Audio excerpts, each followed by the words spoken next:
Bom dia a todos. Obrigado. Meu nome é Romeu Gomes de Miranda, sou do Paraná, da Educação Pública. Fui presidente do sindicato lá durante 2 gestões e, acima de tudo, militante do movimento negro. Lá no Paraná nós temos vários agrupamentos, várias entidades. Eu sou militante da Associação Cultural de Negritude e Ação Popular. Trabalhamos basicamente com educação das comunidades que margeiam a população negra, população de Curitiba e do Paraná como um todo. Agradeço o convite para estar aqui nesta ilha fantástica e nesse estado que é também meu, porque nasci em Mafra, mas muito pequeno fui levado a um seminário franciscano em Rio Negro, que é vizinho da Mafra, e de lá para um seminário em Viamão, e de Viamão a Curitiba, e Curitiba fiquei. Então não esqueço as minhas raízes jamais. Quero de início pedir que você, quando der 10 minutos, me avise que eu quero ser absolutamente fiel ao tempo. Tá bem, então pode me avisar sem constrangimento. É uma fala muito rápida. Primeiro, por que nós, educadores, brancos, negros, pardos, índios, temos que debater essa matéria, essa questão? Não é um assunto só para negro? Essa é uma pergunta que deve estar na cabeça de muita gente. Não, esta é uma questão fundamental para construirmos uma nação. Por todos os dados que nós já temos, o Brasil foi, durante todo o século XX, foi o país que teve maior crescimento em todo o mundo. A maior média de crescimento. Nós crescemos na média 7% durante todo o século XX. Está um tanto omitido, mas isto acabou não se revertendo em benefício nem da população pobre e muito menos da população negra.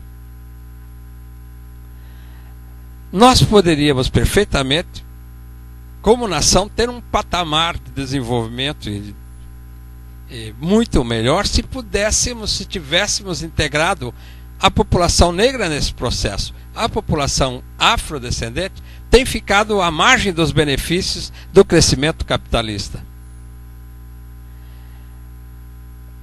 E dentro da escola, o que isso tem a ver?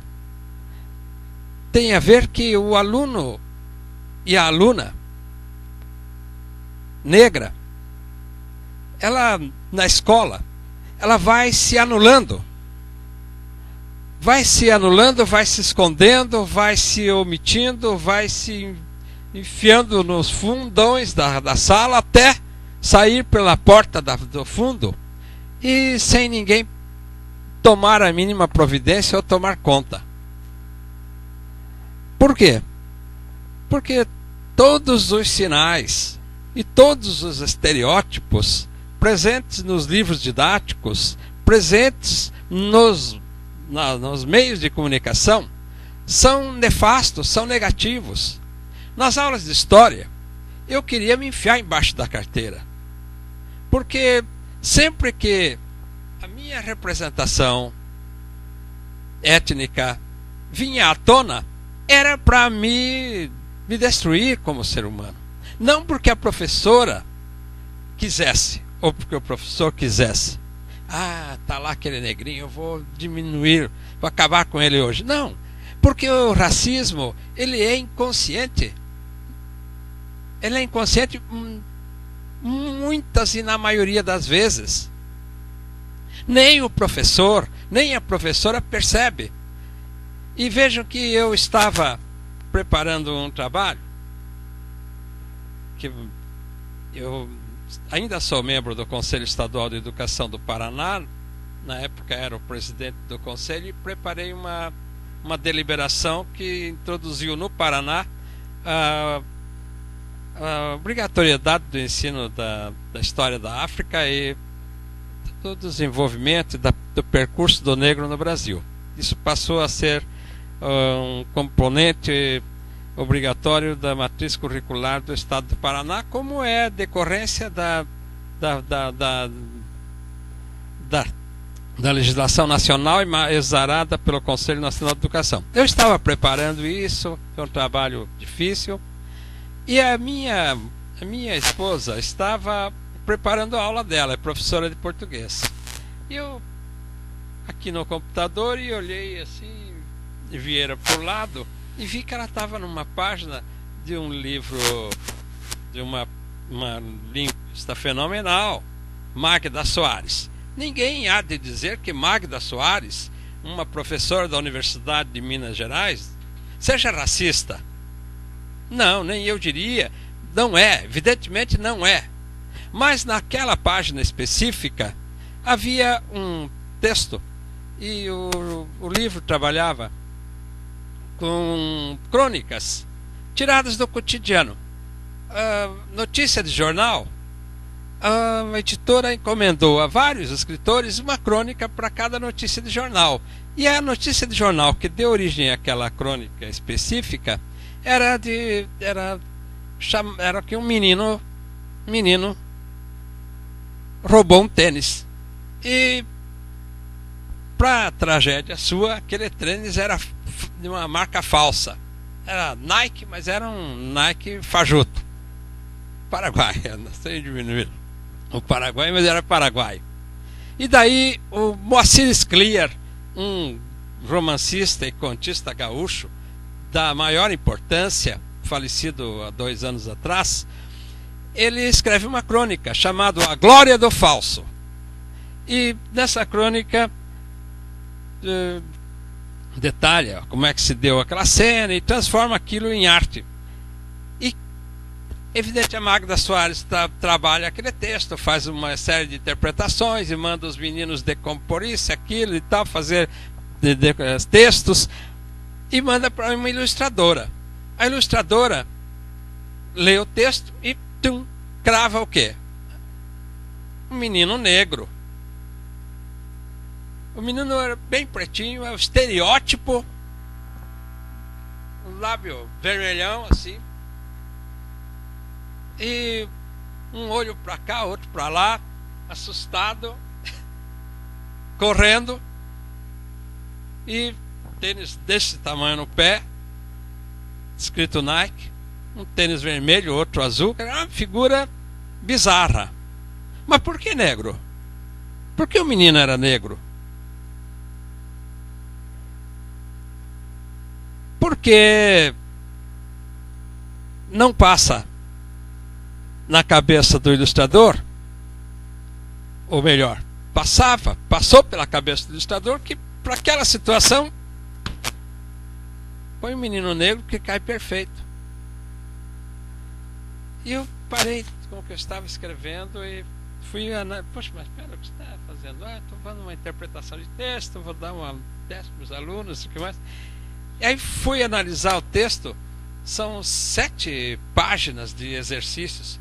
Nenhuma das questões suscitadas pela grande Magda Soares remetia àquela situação do menino negro. Nem a notícia dava conta disso. Mas o racismo inconsciente na cabeça do ilustrador tascou logo um menino negro. Na semana passada, uma dentista em Curitiba, por dessas coincidências, era minha dentista, uma menina bonita, algo em torno de 26, 27 anos, foi presa, acho que vocês viram a notícia, saiu em rede nacional, foi presa, ela era traficante. Todos os jornais, todas as TVs foram unânimes em dizer: não parece, olha, ninguém desconfiaria dessa moça, loura, bonita, bem vestida, ela não tem o perfil de uma traficante. Qual seria o perfil de uma traficante? O que espantou a mídia foi o fato dela fugir do estereótipo. Se deixasse por conta da mídia calcar o perfil dela, provavelmente tascariam como essa ilustradora uma menina negra, ou índia, ou não branca. Essas questões é que eu chamo a atenção, e já para ir para o final, que estes encontros nossos não são para estabelecermos um confronto negros e brancos. Longe de nós isto.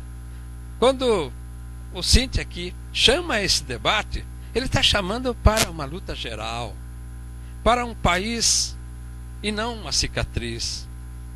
Porque, como diz o poeta Afonso Romano de Santana, uma coisa é um país, outra uma cicatriz. Nós somos uma cicatriz. Nós não somos ainda um país. Nós somos uma conformação geográfica. Nós não somos uma nação onde todos têm os mesmos direitos. E esta é uma profunda chaga na nossa construção e na nossa história. E precisamos romper isto. Eu sei que para vencer isto é um trabalho difícil, cotidiano, e o sindicato tem essa dura missão de levar esse debate, porque nós queremos integrar todos. Quando nós fazemos esse tipo de embate, é para termos todos na mesma trincheira. Apenas para ilustrar, sei que o debate que ainda perdura é o debate de cotas, porque muitos professores, e milhares deles, talvez a maioria, sejam contra as cotas. Mas isso só diminui o negro. Por que o aluno negro tem que ter cotas? Ora, esta cota é uma reparação. Reparação a quê? Há quase 4 séculos, onde o nosso povo carregou literalmente o Brasil nas costas. Os negros eram os pés e as mãos do Senhor. Da mineração à produção, a colheita e plantação de trigo, de arroz, e de cana-de-açúcar, de tudo que havia no Brasil, era o braço negro, né? Com a experiência que traz da África, 8.000 anos antes de Cristo já havia produção agrícola, já havia irrigação. 5.000 anos antes de Cristo, o povo negro na África já batalhava o ferro. Esta experiência vem para o Brasil junto com os escravizados e é colocada gratuitamente aqui, claro, sistema escravil. Mas no dia 14 de maio de 88, todo esse nosso passado de trabalho é jogado fora e no seu lugar vem os imigrantes, com uma enorme cota. Aliás, só alemães e italianos. Porque o governo, no primeiro momento, proibiu até os europeus do norte da Europa, porque considerava os eslavos um povo bêbado. Mas vejam só, para encerrar minha fala, se não é uma enorme cota o que foi feito para trazer imigrantes para cá. O jornal 19 de dezembro de 1877, é um jornal de Curitiba, publicou um decreto do presidente da província do Paraná, Adolfo Lamenha Lins. Diz assim: o governo fazia-os vir por sua conta, custeando a viagem da Europa ao Brasil, e sustentava-os até que pudessem manter-se com o fruto do seu lote. medidos e demarcados os lotes de terras de cultura nos arredores da cidade, traçadas as estradas, entregava-se um lote a cada família. A cada colono maior de 10 anos, dava-se como auxílio 20 mil réis. A cada família, mais 20 mil réis. E a cada criança, 10 mil réis. E aí, por aí afora, com casa, com igreja, dependendo da confissão religiosa, com estradas, tudo isso para que o colono se estabelecesse. Eu acho ótimo que isso tenha sido feito. Não sou contra a vinda, evidentemente, não somos de italianos, de alemães. O que nós denunciamos é que a população descendente, os escravos que trouxeram o Brasil até ali, saíram das senzalas jogados para as favelas. Enormes cotas. Quem não lembra do PROER no governo Fernando Henrique, 1998, quando os bancos estavam falindo e o Tesouro Nacional jogou bilhões e bilhões para salvar os bancos? Não é uma enorme de uma cota? Nós estamos pedindo 20% das vagas nas universidades, nas escolas, e há uma gritaria nacional que ainda não se calou. Nós estamos querendo reparação. E, evidentemente, não vim aqui para tratar de cotas, mas vim para jogar, mais para provocar do que para ilustrar alguma coisa. Eu gostaria muito que vocês dessem continuidade a esse debate, porque a nossa luta mal começou. Muito obrigado pela atenção.